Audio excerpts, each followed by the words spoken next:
ਠੀਕ ਹੋ ਗਿਆ, ਠੀਕ ਹੋ ਗਿਆ। ਅੱਛਾ ਸਰਦਾਰ ਜੀ, ਮੈਂ ਗੱਲ ਕਰਦਾ ਸਾਂ, ਸਾਡੇ ਜਿਵੇਂ ਹੁਣ ਆਮ ਇੱਥੇ ਰੋਟੀ ਜਿਹੜੀ ਉਹ ਕਮ ਸੇ ਕਮ 20 ਰੁਪਏ ਦੀ ਰੋਟੀ ਮਿਲਦੀ ਹੈ, ਤੁਹਾਡੇ ਉੱਥੇ ਕੀ ਹਿਸਾਬ?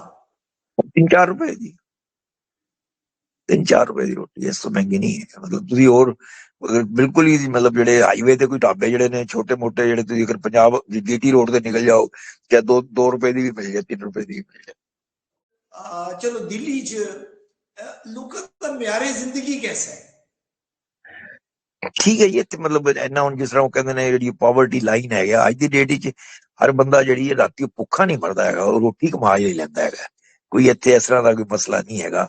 ਮਤਲਬ ਜਿਹੜਾ ਬੰਦਾ ਕੰਮ ਕਰਨ ਵਾਸਤੇ ਕਰਨ ਨੂੰ ਤਿਆਰ ਹੈ, ਉਹਦੇ ਵਾਸਤੇ ਕੰਮ ਅਵੇਲੇਬਲ ਹੈਗਾ, ਕੋਈ ਵੀ ਕਰਨਾ ਚਾਹੇ, ਕੋਈ ਭੁੱਖਾ ਨਹੀਂ ਮਰਦਾ ਹੈਗਾ। ਇਜ਼ ਏਬਲ ਟੂ ਜਨਰੇਟ ਮਤਲਬ ਆਪਣੇ ਵਾਸਤੇ ਇਨਕਮ ਜਿਹੜੀ ਹੈ, ਕੁਝ ਵੀ ਕਰੇ ਉਹ, ਭਾਵੇਂ ਉਹ ਕਿਧਰੇ ਥੜੀ ਤੇ ਕੋਈ ਲਗਾ ਲੇ ਜਾਂ ਕੋਈ ਰੇੜੀ ਲਾ ਲੇ, ਕੁਝ ਵੀ ਲਾ ਲੇ, ਉਹ ਐਟ ਦੀ ਐਂਡ ਆਫ ਦਾ ਡੇ ਕੋਈ 2-4 ਪੈਸੇ ਕਮਾ ਹੀ ਲੈਂਦਾ ਹੈਗਾ। ਤੇ ਕੋਈ ਐਸੇ ਤੁਹਾਨੂੰ ਉਲਟਾ ਤੁਸੀਂ ਕਈ ਇਲਾਕੇ ਜਾਓਗੇ ਤਾਂ ਇੱਥੇ ਕੋਈ ਮਤਲਬ ਭਿਖਾਰੀ ਮਿਲਦਾ ਹੀ ਨਹੀਂ ਅੱਜ ਕੱਲ੍ਹ, ਰਿਵਾਜ ਹੀ ਨਹੀਂ ਰਿਹਾ ਮੰਗਣ ਵਾਲਾ, ਰਹਿੰਦਾ ਹੀ ਨਹੀਂ ਹੈਗਾ ਕਿਸ ਤਰ੍ਹਾਂ। ਸਾਰਾ ਹੀ ਕਲੀਅਰ ਹੋ ਗਿਆ ਕੰਮ, ਹਰ ਬੰਦਾ ਕਿਉਂਕਿ ਕੋਈ ਜਿਹੜਾ ਕੰਮ ਕਰ ਸਕਦਾ ਉਹ ਕੰਮ ਕਰਦਾ ਹੈ, ਔਰ ਉਹਨੂੰ ਜਿਹੜੀ 2 ਵਕਤ ਦੀ ਰੋਟੀ ਜਿਹੜੀ ਨਸੀਬ ਹੋ ਰਹੀ ਹੈ। ਜੋ ਮੀਡੀਆ ਤੇ ਆਉਂਦਾ ਹੈ, ਜੋ ਅਸੀਂ ਦੇਖਦੇ ਹਾਂ, ਹੁਣ ਪਤਾ ਨਹੀਂ ਸੱਚ ਹੈ ਜਾਂ ਝੂਠ ਹੈ ਜਾਂ ਕੁਛ ਹੈ, ਕਿ ਇੰਡੀਆ ਦੇ ਵਿੱਚ ਇੰਤਹਾ ਪ੍ਰਸਤੀ ਬੜੀ ਹੈ, ਔਰ ਲੋਕ ਡਰਦੇ ਨੇ। ਮਸਲ ਮੇਰਾ ਬੇਟਾ, ਉਹਨੂੰ ਬੜਾ ਸ਼ੌਕ ਹੈ ਇੰਡੀਆ ਦੇਖਣ ਦਾ, ਮੈਂ ਤੁਹਾਡੇ ਨਾਲ ਵੀ ਕਈ ਵਾਰੀ ਜ਼ਿਕਰ ਕੀਤਾ, ਉਹਨੂੰ ਬੜਾ ਹੀ ਸ਼ੌਕ ਹੈ ਜੀ ਮੈਂ ਇੰਡੀਆ ਜਾਣਾ, ਇੰਡੀਆ ਸਰ ਵੈਲਕਮ, ਕੋਈ ਪ੍ਰੋਬਲਮ ਹੀ ਨਹੀਂ ਹੈਗੀ, ਕੋਈ ਪ੍ਰੋਬਲਮ ਨਹੀਂ ਹੈਗੀ, ਕੋਈ ਪ੍ਰੋਬਲਮ ਨਹੀਂ ਹੈਗੀ। ਮਤਲਬ ਕੋਈ ਐਸਾ ਆਈਸੋਲੇਟਿਡ ਕੋਈ ਇਨਸੀਡੈਂਟ ਇੱਧਰ ਉੱਧਰ ਇੱਕ ਤਾਂ ਹੋ ਜਾਏ ਤੇ that can not be ruled out, otherwise ਕੋਈ ਪ੍ਰੋਬਲਮ ਨਹੀਂ ਹੈਗੀ। ਤੁਸੀਂ ਜਿਹੜੇ ਈਵਨ ਮਤਲਬ ਜਿਹੜੇ RSS ਜਾਂ ਜਿਹੜੀਆਂ ਟੋਟਲ ਹਿੰਦੂ ਆਰਗੇਨਾਈਜੇਸ਼ਨਸ ਨੇ, ਉਹਨਾਂ ਤੋਂ ਵੀ ਕਿਸੇ ਇੰਡੀਵਿਜੂਅਲ ਨਾਲ ਕੋਈ ਤਲਕ ਨਹੀਂ ਹੈਗਾ।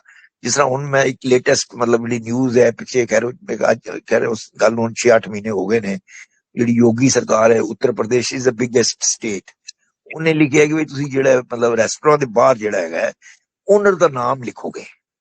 ਉੱਥੇ ਸੋਸ਼ਲ ਮੀਡੀਆ ਬੜਾ ਕ੍ਰਿਟਿਸਾਈਜ਼ ਹੋਇਆ ਕਿ ਬਈ ਸ਼ਾਇਦ ਉਹਦੇ ਕਿ ਅਗਰ ਮੁਸਲਿਮ ਓਨਰ ਹੈ ਤਾਂ ਤੁਸੀਂ ਉੱਥੇ ਰੋਟੀ ਨਾ ਖਾਓ। ਐਸਾ ਕੁਛ ਨਹੀਂ ਹੈਗਾ, ਜਸਟ ਵਾਂਟਡ ਕਿ ਬਈ ਇਹ ਓਨਰ ਦਾ ਨਾਮ ਹੋਣਾ ਚਾਹੀਦਾ। ਕਈ ਜਿਹੜੇ ਹਿੰਦੂਜ਼ ਨੇ ਉਹ ਪ੍ਰੈਫਰ ਕਰਦੇ ਨੇ ਕਿ ਵੀ ਅਸੀਂ ਵੈਜੀਟੇਰੀਅਨ ਖਾਵਾਂਗੇ, ਅਸੀਂ ਨਾਨ ਵੈਜੀਟੇਰੀਅਨ ਨਹੀਂ ਖਾਣਾ ਚਾਹੁੰਦੇ ਹੈਗੇ, ਉਸ ਹੋਟਲ 'ਚ ਨਹੀਂ ਬਣਨਾ ਚਾਹੀਦਾ। ਉਹ ਦੈਟ ਇਜ਼ ਦੀ ਇੰਟੈਂਸ਼ਨ, ਨਾਟ ਕੋਈ ਐਸੀ ਕੋਈ ਡਿਸਕ੍ਰਿਮੀਨੇਸ਼ਨ ਵਾਲੀ ਕੋਈ ਗੱਲ ਨਹੀਂ ਹੈ,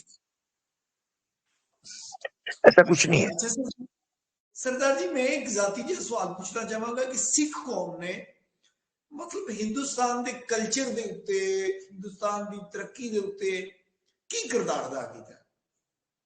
जी सर, किसी वक्त ते बड़ा इंपॉर्टेंट सी। इनफैक्ट ਜਿਹੜੀ ਇੰਡੀਅਨ ਆਰਮੀ ਸੀ, ਮਤਲਬ ਉਹਦੇ 1/3 ਵਾਸ ਅ ਸਿੱਖ। ਸਿਮਿਲਰਲੀ ਜਿਹੜੀ ਪੁਲਿਸ ਆਰਗੇਨਾਈਜੇਸ਼ਨ ਸਨ ਜਿਹੜੀਆਂ, ਮਤਲਬ ਇਨਫੈਕਟ ਇੱਕ 84 ਵਿੱਚ ਨਾ ਇੱਥੇ ਰਾਇਟਸ ਹੋਏ ਸਨ ਦਿੱਲੀ ਦੇ ਵਿੱਚ, after the assassination of Indira Gandhi.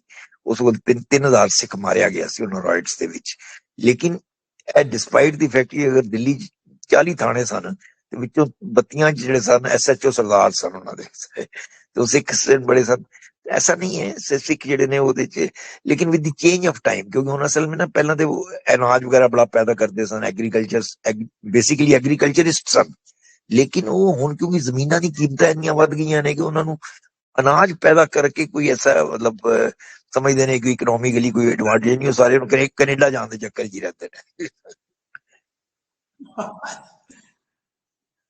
ਕਿਉਂਕਿ ਉਹਨੂੰ ਜ਼ਮੀਨਾਂ ਦੀ ਕੀਮਤਾਂ ਬੜੀਆਂ ਵੱਧ ਗਈਆਂ ਨਾ ਹੁਣ। ਮਤਲਬ ਜਿਹੜਾ ਇੱਕ ਪਹਿਲਾਂ ਜਿਹੜੀ ਜ਼ਮੀਨ ਸਸਤੀ ਸੀ, ਅੱਜ ਦੀ ਤਰੀਕ ਜੋ ਜ਼ਮੀਨ ਦੀ ਇੰਨੀ ਵੈਲਿਊ ਹੋ ਗਈ, ਸਮਝਦੇ ਨਹੀਂ ਮੈਂ ਆਪਣਾ ਅਗਰ 1 ਏਕੜ ਲੈਂਡ ਵੇਚਣਾ, ਮੈਨੂੰ 2 ਕਰੋੜ ਰੁਪਈਆ ਮਿਲਦਾ ਹੈ ਤੇ ਮੈਂ 2 ਕਰੋੜ ਰੁਪਈਆ ਖਰਚ ਕੇ ਮੈਂ ਕਿਧਰੇ ਚਲਾ ਜਾਵਾਂ।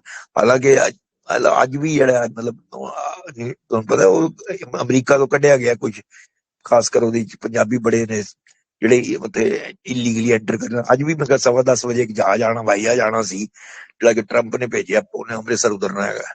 ਉਹਦੇ ਵੀ ਕਹਿੰਦੇ ਨੇ ਕਰੀਬ 150 ਬੰਦਾ ਹੈ ਜਿਹੜਾ ਕਿ ਉੱਥੇ ਇਲੀਗਲ ਸੀ। ਲੇਕਿਨ ਉਹ ਸਾਰੇ ਜਿਹੜੇ ਨੇ ਅਬਰੋਡ ਜਾਣ ਦੇ ਚੱਕਰ 'ਚ ਜ਼ਿਆਦਾ ਹੁੰਦਾ, ਜਿਹੜੇ ਯੰਗਸਟਰ ਜਿਹੜੇ ਹੈਗੇ ਨੇ।